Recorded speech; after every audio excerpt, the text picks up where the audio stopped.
albeit briefly, to this motion, and I would like to request unanimous consent to split my time with the member for Kings Hants. Okay, thank you very much.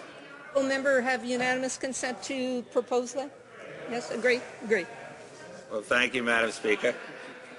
I've heard it said that this is a Liberal budget.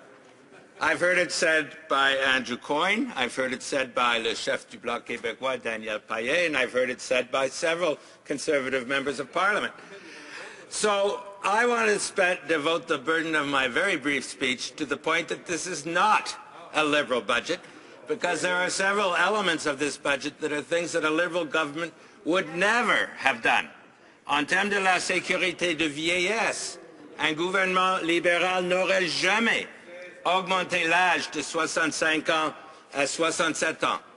En termes de la transparence des coupures, un gouvernement libéral n'aurait jamais fait des coupures sans transparence comme a fait ce gouvernement conservateur. En termes de l'environnement, un gouvernement libéral n'aurait jamais affaibli les règlements et le processus d'évaluation environnementale.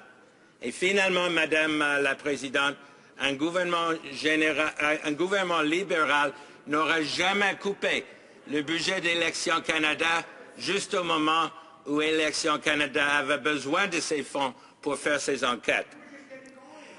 And in slightly more detail, Madam Speaker, the OAS going from 65 to 67 is utterly unnecessary because the thing is entirely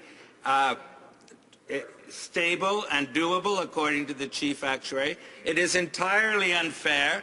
It hits the most vulnerable seniors to the tune of some $30,000 over 2 years, and is generationally inequitable, and it hits manual workers who are often unable to work beyond this age of 65, and it places the burden on the provinces. In terms of transparency, this budget contains weasel words like they will, and I quote, achieve efficiency and savings through the consolidation and streamlining of administrative functions, program management, etc., etc. Words that mean nothing. When we were government, Madam Speaker, we did expenditure review, and we produced detailed records of cuts in every single departmental program. Third, on innovation. A Liberal government would never have cut the tax incentive to innovate. What this government has done, according to Andrew Dunn, a tax specialist at Deloitte Touche, and I quote him, it's becoming more of a planned economy and less of a capitalist economy. Oh my. So the Conservatives favor a planned economy where government picks winners by making transfers, rather than a capitalist economy based on tax incentives.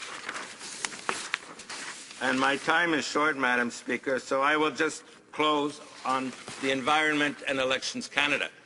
On the environment, yes, we on the Liberal side would not oppose streamlining of environmental evaluation processes.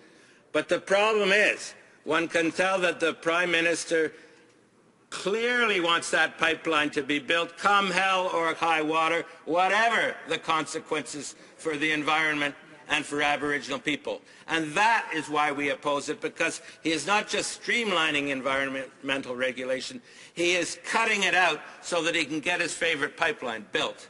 And that, Madam Speaker, is sufficient reason for us to oppose it. And finally, on the Elections Canada, clearly it is wrong to cut his budget by $7.5 million at a time when he needs the money to do this robocall investigation.